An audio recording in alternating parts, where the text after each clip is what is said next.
आज हम इस वीडियो में chapter number 5 class 12th accountancy के पार्ट सेकंड बुक का चैप्टर नंबर 5 अकाउंटिंग रेशियो के बारे में पढ़ने जा रहे हैं। और इस चैप्टर के क्वेश्चन नंबर 1 और क्वेश्चन नंबर 1 को सॉल्व करेंगे, जो कि रिलेटेड है अकाउंटिंग रेशियो और लिक्विड रेशियो से। लिक्विड रेशियो को एसिड टेस्ट रेशियो या क्विक रेशियो के नाम से जाना जाता है और इन दोनों को लिक्विडिटी रेशियो बोलते हैं। यहाँ पर ये पता चलता है कि किसी भी कंपनी में करंट एसेट्स और करंट लायबिलिटी का क्या कॉम्बिनेशन है। ठीक है, जहाँ पर सबसे पहली चीज़ है क्या चीज़, करंट रेशियो। और यहाँ करंट रेशियो का फॉर्मूला होता है करंट एसेट्स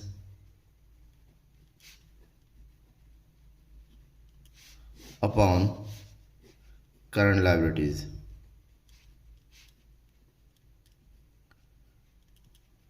और हमेशा किसी भी बिजनेस के लिए इसका जो रेशियो होता है, ये इसका जो आंसर आता है ना, वो रेशियो में आएगा। ठीक है, 2:1 का रेशियो करंट का हमेशा क्या रहता है, एक मॉडल रेशियो होता है, आइडियल रेशियो होता है। यानी कि जितनी लायबिलिटी होगी, लायबिलिटी के बारे में की कंपेरिजन में उसका जो करंट एसेट्स होता है वो डबल होना चाहिए। ठीक है, और जो सेकेंड पॉइंट है वो है लिक्विड रेशियो। लिक्विड रेशियो, और यहाँ पर लिक्विड रेशियो का फॉर्मूला होता है लिक्विड रेशियो इक्वल टू होता है liquid assets minus current liability. Current liability मतलब सीएल। अब बात ये आती है कि करंट एसेट्स और लिक्विड एसेट्स में क्या डिफरेंस है। तो आपको ध्यान रखना है बेटा, ध्यान में ये रखना है आपको कि जो लिक्विड एसेट्स होता है वो करंट एसेट्स से कम होता है। क्यों? क्योंकि यहाँ पर जो लिक्विड एसेट्स होता है उसमें उन एसेट्स को शामिल किया जाता है जिसको तुरंत ही कैश में कन्वर्ट किया जा सकता है। मतलब साफ है कि करंट एसेट्स में से हम माइनस कर देंगे इन्वेंट्रीज को, इन्वेंट्री मतलब स्टॉक, और साथ ही साथ जो प्रीपेड एक्सपेंसेस है, अदर एक्सपेंस जिसके नाम से जाना जाता है, इन दोनों को लेस करके जो अमाउंट बचेगा वो होता है लिक्विड एसेट्स। ठीक है, या फिर यूँ कहे सारे करंट एसेट्स को ऐड कर दीजिए बट इन्वेंट्रीज और प्रीपेड एक्सपेंसेस को लेफ्ट कर दीजिए। और किसी भी बिजनेस के लिए 1:1 का जो रेशियो होता है वो आइडियल रेशियो होता है। ठीक है, चलिए इससे रिलेटेड क्वेश्चन कर लेते हैं। क्वेश्चन नंबर 1, पहले हम पढ़ेंगे क्वेश्चन नंबर 1 को करेंगे, इसको सॉल्व करते हैं। उसके लिए हमें क्वेश्चन पढ़ना पड़ेगा। क्वेश्चन यहाँ है, following is the balance sheet of Raj oil mills of as at March 31, 2017, calculate current ratio. हमें केवल करंट रेशियो निकालना है, और करंट रेशियो निकालने के लिए आपको पूरे क्वेश्चन में से करंट एसेट्स लेना है और करंट लायबिलिटी। क्वेश्चन कितना बड़ा दिया हुआ है, आइटम्स कितने ज़्यादा दिए हैं, उससे मतलब नहीं है। मतलब केवल ये है कि आपको कैलकुलेट क्या करना है, क्या उससे रिलेटेड जो आइटम्स है वो डायरेक्ट दे रखा है। क्योंकि ये देखिए बैलेंस शीट बनाया हुआ है, बैलेंस शीट में करंट लायबिलिटीज़ एक अलग ही ऑप्शन में दे रखा होता है। पूरा क्वेश्चन पढ़ेंगे। ये है करंट लायबिलिटीज़, ट्रेड पेबल्स कितना है 72,000, यानी करंट लायबिलिटीज़ में हमें 72,000 लेना है। ये हो गया assets, non current assets, fix assets से मतलब नहीं है। आगे बढ़ते हैं, और यहाँ दे रखा है current assets, inventories, trade receivable, cash and cash equivalent. तो इन तीनों का टोटल 55,800, 28,800 एंड 59,400 लेंगे। इन तीनों का टोटल हमारा करंट एसेट्स होगा। ठीक है, अब से कहा गया है करंट लायबिलिटी से आपके पास गिवन है 72,000 और करंट एसेट्स सीधे रखा है, तो करंट रेशियो निकालना बिल्कुल ईजी है। हमेशा कोई भी चीज़ अब सॉल्व करेंगे, जिस चीज़ को कैलकुलेट करने जा रहे हैं, अब देखिए क्या क्या दिया हुआ है, गिवन क्या क्या है। क्वेश्चन में गिवन है करंट लायबिलिटीज़, तो करंट लायबिलिटीज़ लिख लीजिए।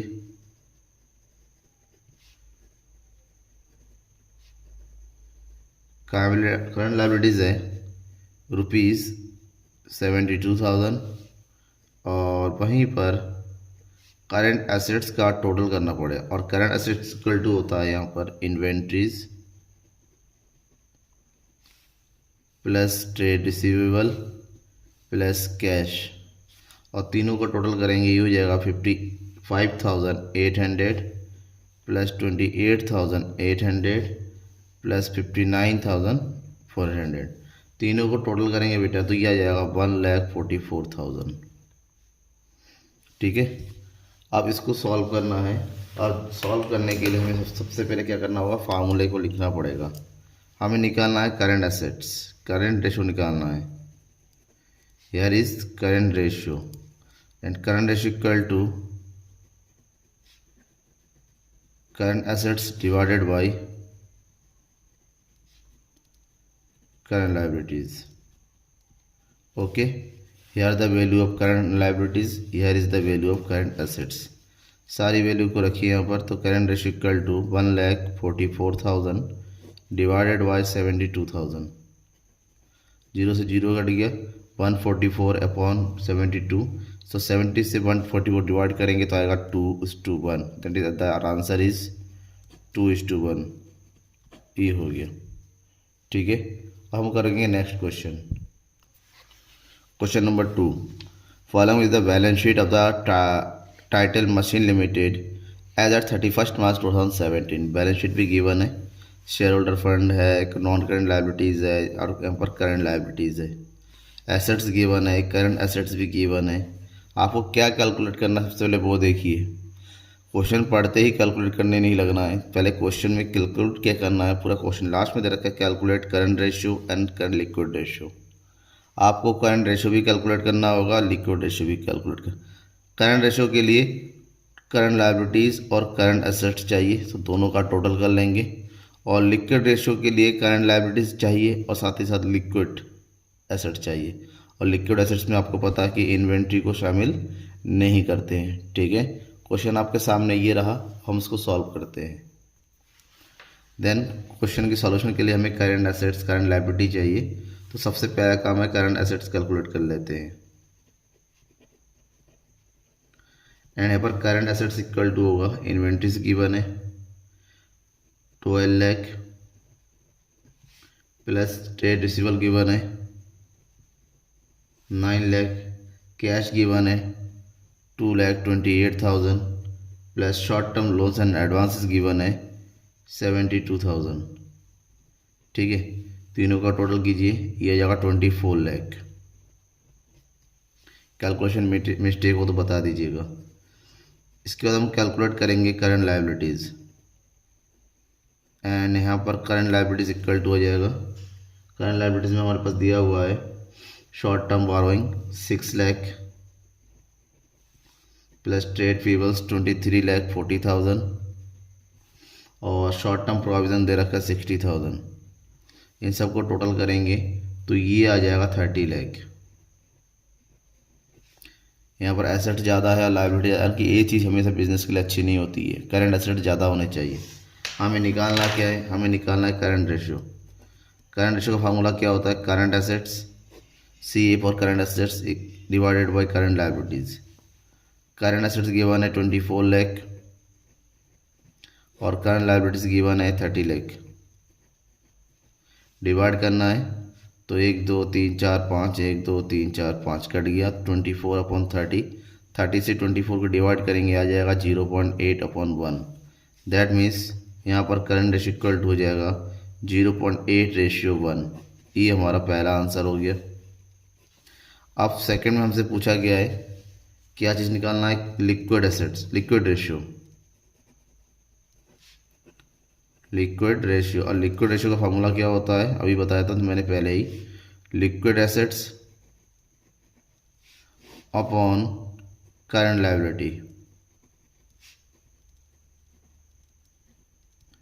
राइट, अब लिक्विड एसेट्स तो हमारे पास है नहीं, तो सबसे पहला काम है हम लिक्विड एसेट्स निकाल लेते हैं। लिक्विड एसेट्स, और लिक्विड एसेट्स में क्या करते हैं, जो भी आइटम दे रखा है क्वेश्चन में उसमें इन्वेंट्री को शामिल नहीं करेंगे, ट्रेड रिसीवेबल को शामिल करेंगे 9 लाख। ठीक है, प्लस कैश शामिल करेंगे 2,28,000 प्लस शॉर्ट टर्म लोन शामिल करेंगे 72,000। दूसरा तरीका ये हो सकता था कि आपने ऑलरेडी करंट एसेट्स कैलकुलेट कर लिए, इसमें से इन्वेंट्री की वैल्यू 12 लाख को माइनस कर दीजिएंगे तो 12 लाख डायरेक्ट आ जाएगा। दोनों तरीका सही है, ठीक है ना। तो यहाँ पर सबको ऐड कर देंगे, कितना आ जाएगा, the value is 12 lakh. Current liability already हमें पता है कितना है 30 लाख, तो निकाल ली। अब लिक्विड रेशियो, तो liquid ratio equal to liquid assets that means 12 lakh divided by current assets this one 30 lakh. Divide करना है हमें और जब डिवाइड करेंगे सबको इससे 0 कट गया, 12 एंड 30 को हमारे पास आएगा value 0.4/1। That means liquid ratio कितना आ जाएगा 0.4:1। अगर हमसे कहे एनालाइज कीजिए, एनालाइज करने हम पाएंगे ये दोनों ही कंडीशन, इससे मतलब बिजनेस जो है लॉस में है, बिजनेस की कंडीशन सही नहीं है, बिजनेस को इम्प्रूव करना पड़ेगा और कहीं ना कहीं करंट एसेट्स को भी और करंट लिक्विड एसेट्स को भी बढ़ाना पड़ेगा। ठीक है ना, तो ये है दोनों। और ध्यान में रखिएगा इस चैप्टर के क्वेश्चन एग्जाम में जरूर पूछे जाते हैं, कम से कम 2 क्वेश्चन पूछे जाते हैं। ठीक है ना, और आपको अच्छे से समझना है, कोई डाउट होता है तो मुझसे पूछना भी है। Thank you.